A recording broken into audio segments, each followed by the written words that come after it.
Hello foodies, welcome back to my channel. Hi అండి.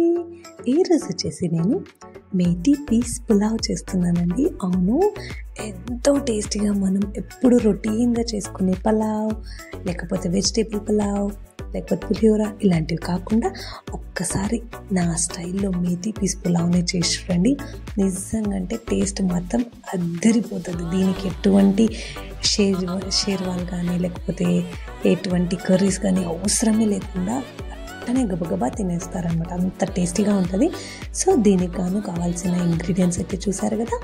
So ఇప్పుడు stove మీద cooker పెట్టుకొని 2 చిట్టీలు ఆయిల్ వేసుకొని, ఆనియన్ వేసుకొని, అలానే బిర్యానీ ఆకులు, కొంచెం అలా కరివేపాకు, అలానే 2 కట్ చేసి పెట్టుకున్న పచ్చిమిర్చిని వేసుకొని బాగా కలుపుకొని గోల్డెన్ బ్రౌన్ కలర్ వచ్చేంత వరకు ఫ్రై చేసుకోవాలి. అలానే అందులో 1 స్పూన్ అల్లం వెల్లుల్లి పేస్ట్ కూడా యాడ్ చేసుకొని బాగా ఫ్రై చేసుకోవాలి.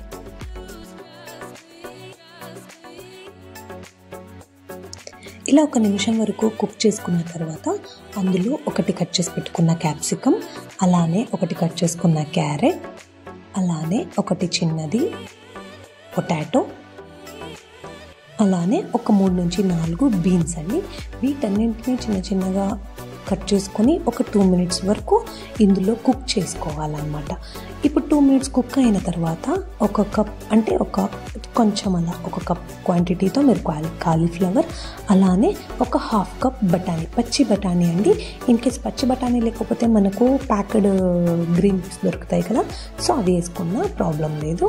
సో వీటిని అంటే వేసుకొని బాగా కలుపుకొని 2 మినిట్స్ వరకు ఫ్రై చేసుకొని తర్వాత వచ్చేసి 1 బౌల్ అంటే మనకు చేతి 1 గుప్పెడు పుదీనా ఆకులు, అలానే 1 బౌలు మెంతి ఆకులు,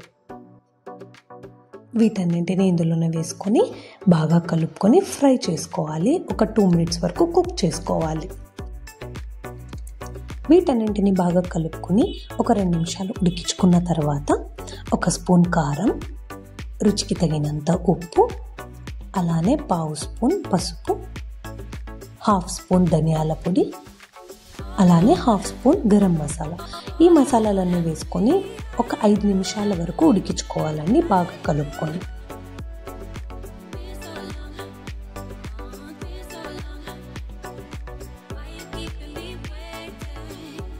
నేను ఇందాక ఆల్రెడీ 1 గ్లాస్ ఆఫ్ రైస్ని నానబెట్టుకుని పక్కన పెట్టుకున్నానండి. సో ఇప్పుడు 1 గ్లాస్ ఆఫ్ రైస్కి నేను 2 గ్లాస్ ఆఫ్ వాటర్ యాడ్ చేసుకుంటున్నా. మీరు వచ్చేసి ఇప్పుడు 1 గ్లాస్ రైస్కి 2 గ్లాస్ ఆఫ్ వాటర్ యాడ్ చేసుకుంటున్నా. సో మీరు ఎంత రైస్ తీసుకుంటే దానికి డబల్ వేసుకుంటే చాలు కుక్కర్కి.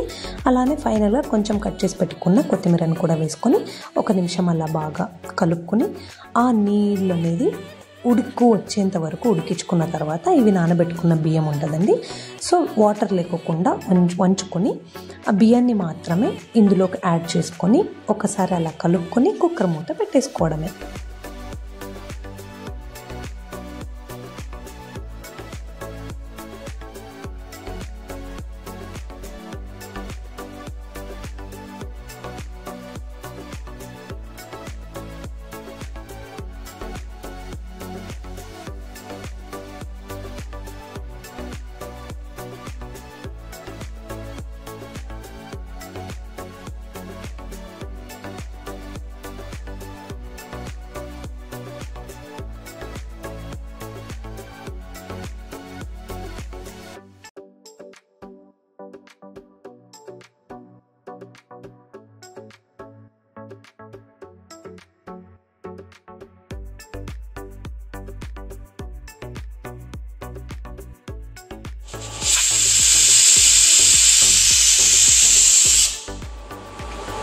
ఇలా మీకు రైస్ ఎన్ని విజిల్స్కి అయితే అవుతుందో అన్ని విజిల్స్ని వేసుకొని కుక్కర్ని ఆఫ్ చేసుకోవడమే.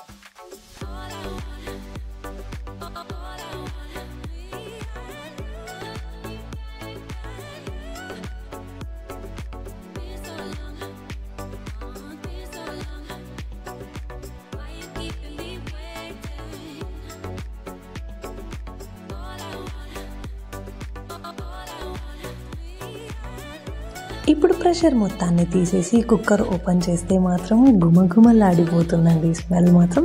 ఎందుకంటే మనం మెంతి ఆకులు వాడాము కాబట్టి చాలా టేస్టీగా స్మెల్ అయితే సూపర్గా ఉంటుంది. ఇంకా ఫైనల్గా ఒక స్పూన్ గీని అలా పైన వేసుకొని ఒకసారి దాన్ని తిప్పుకొని పైనుంచి కిందకి, ఎందుకంటే మసాలాస్ కానీ వెజిటబుల్స్ అన్నీ కిందనే ఉంటాయి కాబట్టి ఒకసారి అలా తిప్పుకొని మనం వడ్డించుకుంటే మాత్రం టేస్ట్ అయితే అదిరిపోతుందండి. చాలా టేస్టీగా ఉంటుంది ఇది.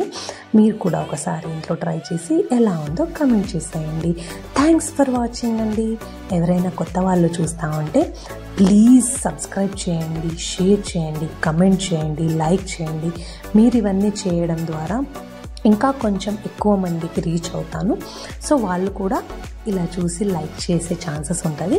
సో ఎవరైనా ఇంకా సబ్స్క్రైబ్ చేయకుండా వెయిట్ చేస్తున్నారంటే ఎందుకు లేట్, ఒక్కసారి కింద సబ్స్క్రైబ్ బటన్ ఉంటుంది, ఆ సబ్స్క్రైబ్ బటన్ని నొక్కేసేయండి.